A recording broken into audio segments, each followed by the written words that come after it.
proposed solution, it is on how to make a homemade pumpkin pie by Lucinda Atkins. I want to start off my proposed solution with the objectives I would like to follow. Objective 1, I want to provide cooking terms and their definitions for each of the students. I think this activity will help the students recognize the vocabulary as they cook. Objective 3, I will provide fill-in-the-blank math questions. I think that this strategy will help the students with their mathematical skills as they're cooking the recipe.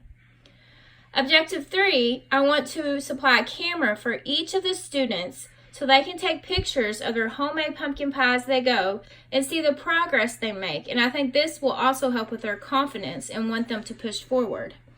And objective 4, the students will be given a list of recipes to choose from after they finish their first one, so they can independently cook their own recipe on their or the recipe they picked on their own.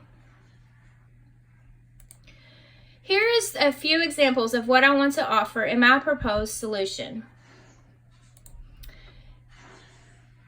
Here is a few cooking terms that I would request to put down.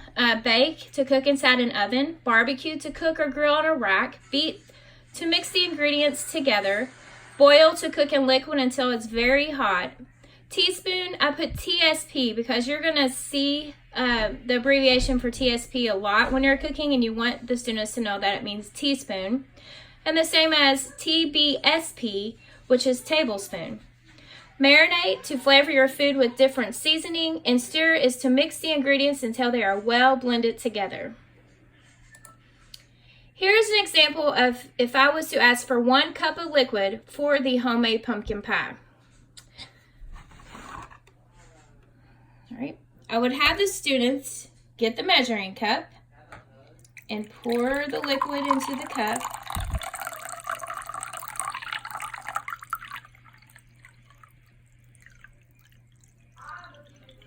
Okay, until it reaches 1 cup. And there the students can see how helpful it is to use the measuring cup. They see it is at 1 cup, 8 ounces, half pint. That's just an example of what I would give the students in my proposed solution, where they can see mathematical, and they can also see how beneficial it is to follow directions. Okay.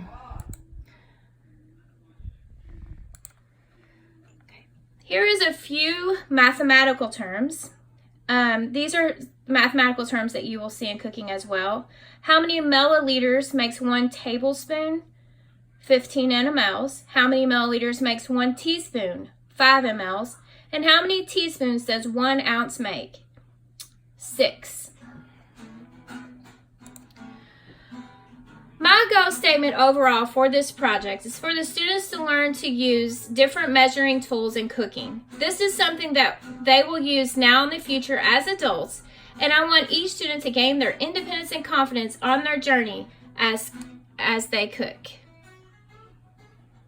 Thank you.